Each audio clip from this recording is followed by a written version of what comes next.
तो चाइना में एक बार फिर कोविड फैल रहा है और अब कम मात्रा में नहीं, भारी संख्या में फैल रहा है। एक दिन में करोड़ों के लोग इसके चपेट में आ रहा है। मीडिया रिपोर्ट्स की माने तो पिछले हफ्ते 26 करोड़ के आसपास इन्फेक्टेड हुए थे चाइना में।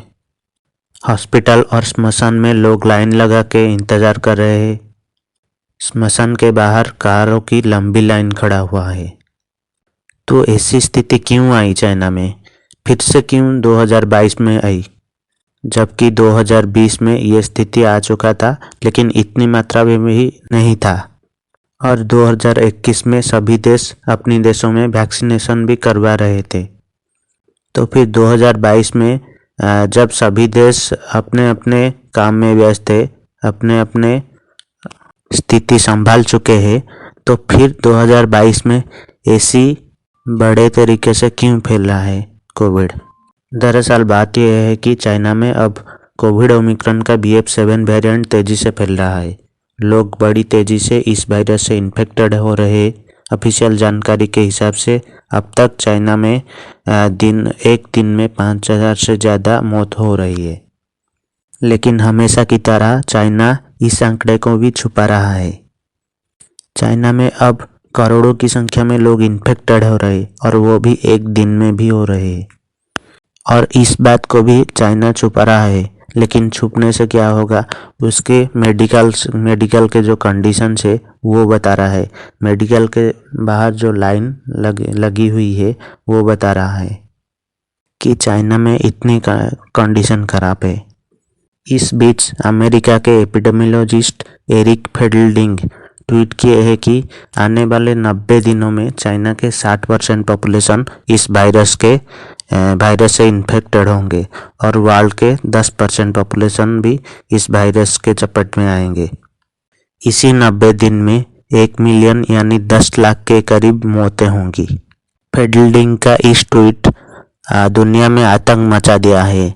लोग अब सतर्क रहने लगे हैं पहले की तरह। 2020 में जैसे सतर्क थे वैसे।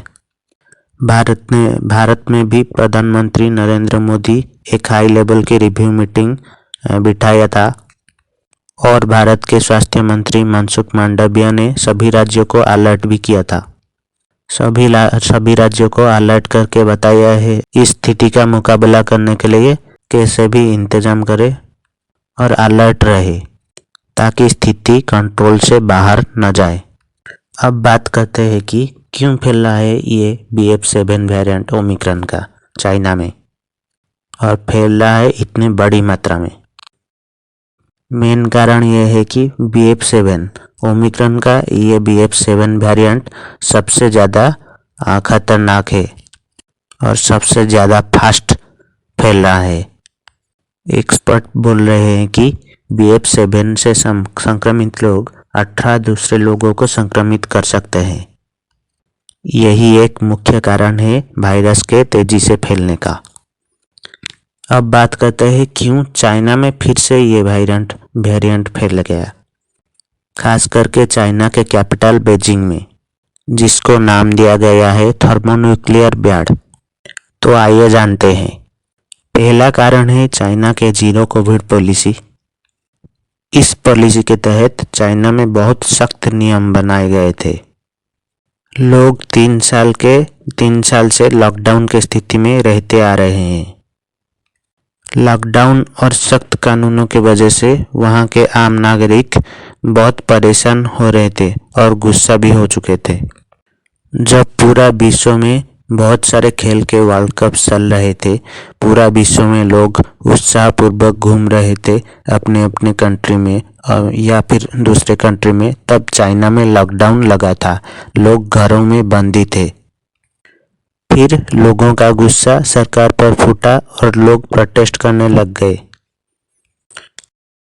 प्रोटेस्ट के वजह से चाइना का कम्युनिस्ट पार्टी के गवर्नमेंट के ऊपर और शी जिनपिंग के ऊपर प्रेशर पड़ा और चाइना गवर्नमेंट को लॉकडाउन हटाना पड़ा। और लॉकडाउन हटते ही ओमिक्रॉन का BF.7 फैलने लगा। दूसरा कारण है चाइना के लोगों की इम्यूनिटी। वर्ल्ड के बाकी देश खास करके भारत के बात किया जाए तो लोगों की इम्यूनिटी अब स्ट्रांग हो चुका है कोविड के खिलाफ, क्योंकि 3 साल से भारत के और वर्ल्ड के बाकी देश के लोग कोविड से लड़ रहे थे और कोविड के सभी वेरिएंट को फेस करने के बाद लोगों के इम्यूनिटी डेवलप हो चुका है कोविड के खिलाफ। लेकिन चाइना के केस में सिचुएशन और है। चाइना के लोग 3 साल से लॉकडाउन में रहे थे, इसी वजह से चाइना के लोगों के इम्यूनिटी डेवलप नहीं हुआ है कोविड के खिलाफ। और दूसरी तरफ कोविड का ये BF7 वेरिएंट सबसे तेज़ी से फैलने वाला वेरिएंट है। इसीलिए ये एक बहुत बड़ा कारण है कि वहाँ लोग बहुत बड़ी मात्रा में इन्फेक्टेड हो रहे हैं। और इतनी बड़ी मात्रा में तो इन्फेक्टेड तो हो रहे हैं और सीरियस कंडीशन में भी वहाँ के लोग हैं। हॉस्पिटल के बाहर लोग लाइन लगा के खड़े हैं और बहुत सारी मौतें हो रही हैं। तीसरा कारण है कि चाइना में बनने वाला वैक्सीन।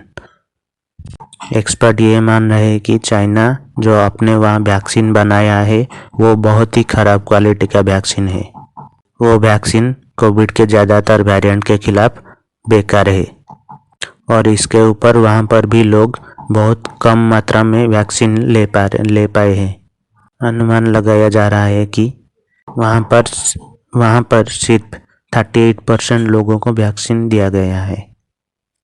अनुमान लगाया जा रहा है कि वहाँ पर सिर्फ 38% लोगों को वैक्सीन दी गई है और सिर्फ 10% सीनियर सिटीजन को ही वैक्सीन मिल पाया है। और यही एक और वजह है कि वहाँ पर इतनी बड़ी संख्या में लोग इन्फेक्टेड हो रहे हैं और मर रहे हैं। इतनी बड़ी इन्फेक्शंस के कारण सभी लोगों को ठीक टाइम से मेडिकल सुविधा नहीं मिल रहा है। वहाँ पर मेडिकल के बाहर लोग दम घुट रहे हैं। चाइना के अलावा वो वायरस अब तक साउथ कोरिया, जापान और ब्राज़ील जैसे देशों में भी फैल चुका है।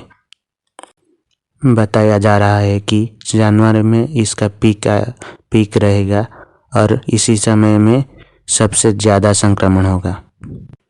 फरवरी लास्ट या मार्च तक सिचुएशन नॉर्मल हो जाएगा। इसी बीच केंद्र सरकार ने सभी राज्यों को अलर्ट किया है। लोगों को मास्क पहनने के लिए और सोशल डिस्टेंसिंग बरकरार करने के लिए कहा गया है।